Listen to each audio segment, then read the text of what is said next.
Call me Ishmael.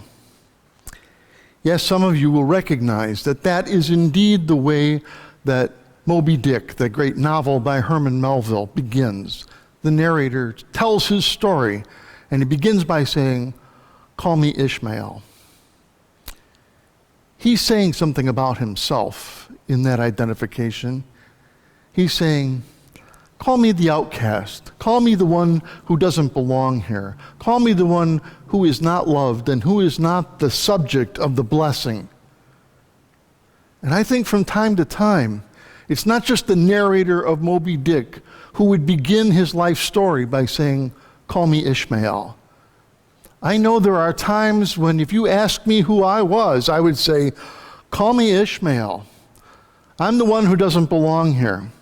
I'm the one who does not fit in here. I am the one who feels like an outcast. I am the one who does not feel like he was the one who was waited for, who was the subject of longing and love, and whose presence brought joy and laughter. But I'm the one they would just as soon see the back of, going away, never to encounter again.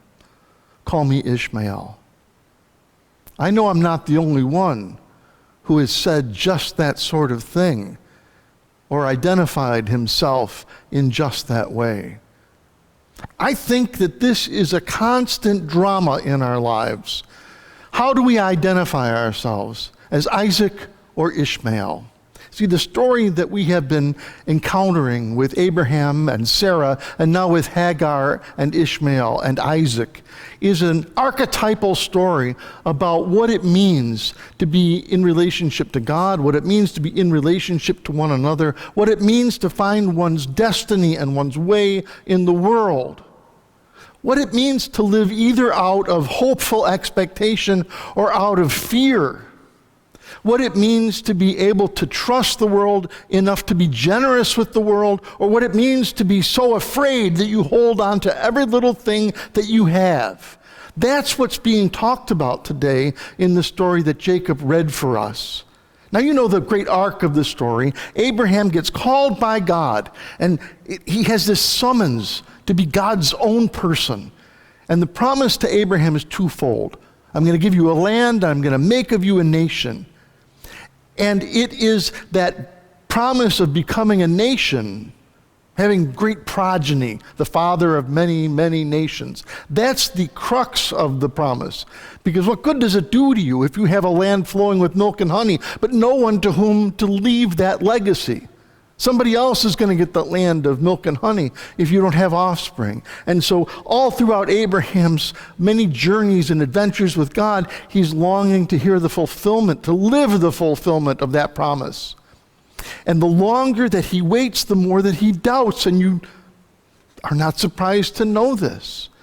And in his doubtfulness that he shares with Sarah, the two of them are involved in this, they lose their trust in God, and they lose their trust in the goodness of life, and they lose their ability to live it as it comes to them, and they want to take control of it. And as soon as they try to control what is gift, they ruin it. They tear it apart. They create great evil and trouble. In particular, when Sarah and Abraham no longer believe that God is going to give them this child of promise, they decide that they will take matters into their own hands. And so they engage in sexual slavery. They take this servant girl, a slave, whom Sarah and Abraham own as property. And Sarah conveys this property to her husband and hands her over to her husband to be his concubine. That is, to be his sexual slave. And through Hagar, they have a child. You see, they didn't trust that they would get this gift, that life would give them what life desired to give them, what God would give to them. They took matters into their own hands. They became manipulative, and they tried to coerce life and make it happen their own way. And what they made was a mess. They did harm to poor Hagar, making her a sexual slave. And they got a baby out of this. It solved the problem they were trying to solve, but in solving the problem, it created mayhem. Here was the heir.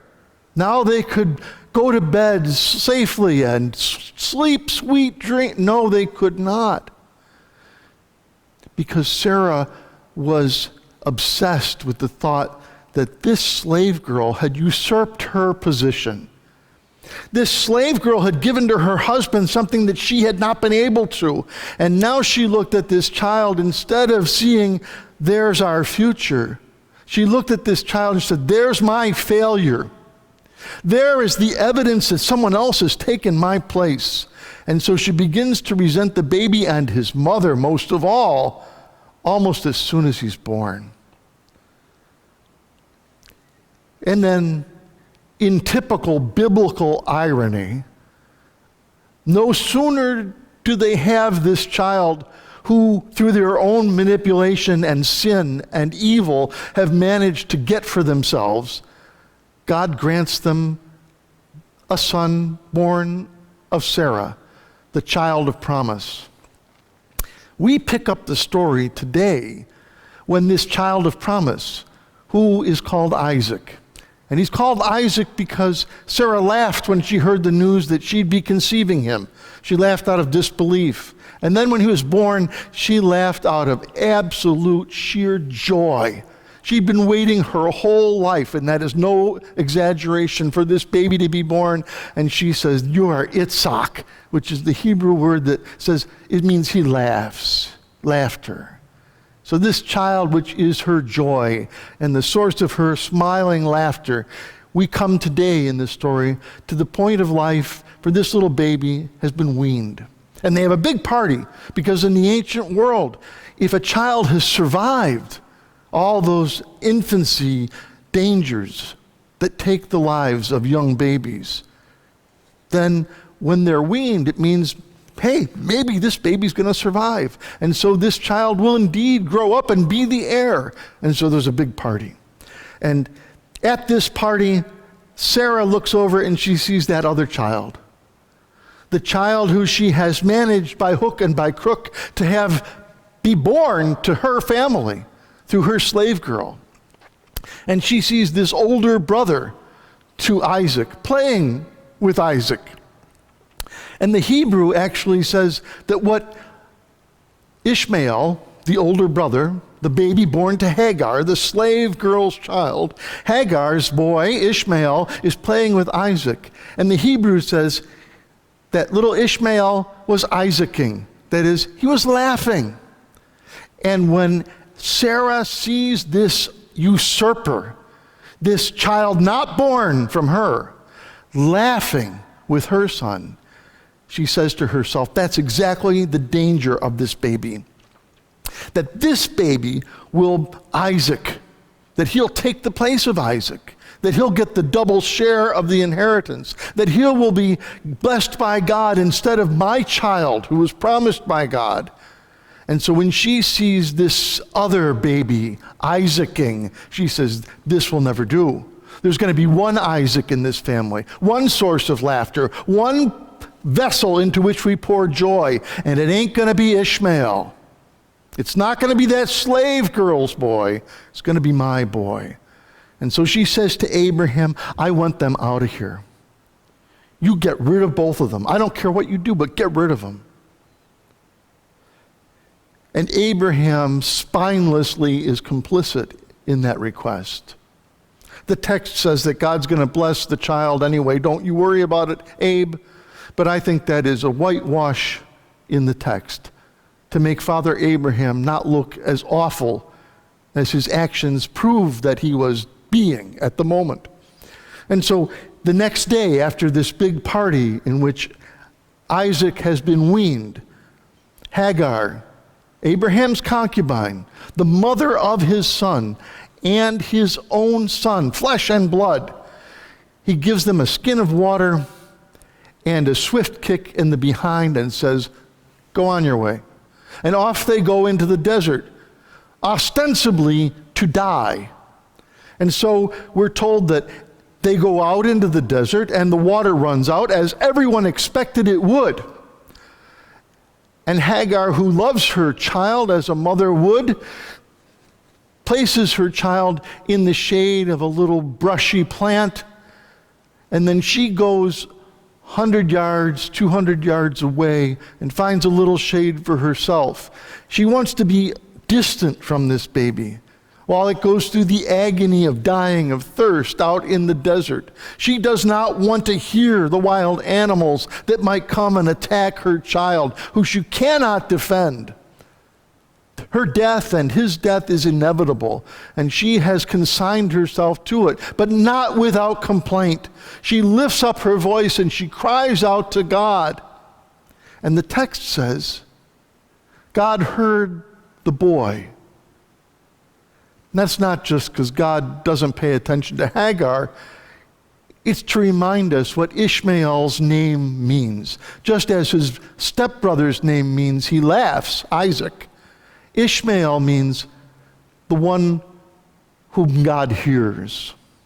And so Ishmael is always heard of God because that's his identity. His identity is one who is heard by God, Ishmael. God hears the distress of this baby and sends an angel and opens up Hagar's eyes to see that help is right at hand. There is a well nearby, and so they don't die in the desert. And then God wraps up this story for us so beautifully with perfect biblical irony and says, Ishmael is going to grow up, and he's going to be strong, and he's going to be the father of a great nation. Where have we heard that before? Yes, that's the promise that God made to Abraham at the beginning of this whole adventure. It's the promise that Sarah and Abraham trust will fall upon their son Isaac. And here, out in the desert, in the place that should be the place of their death, it is the place rather where they hear that promise that comes to Ishmael. Call me Ishmael. Call me the one who feels rejected and unloved. Call me the one who is not welcome in the family. Call me the one who does not seem to be desired, who brings no joy to the places where he goes. But don't tell me because I'm Ishmael that I won't be blessed. You see, I believe, my brothers and sisters, when we say to the world, call me Ishmael, what we mean to say is that we've given up on the idea that God loves us and will bless us. We have abandoned the hope that God has chosen us and treasures us. We no longer believe that our lives matter and can be filled with meaning and purpose. And so we say in our dejection, call me Ishmael. And God says, I have a blessing for Ishmael.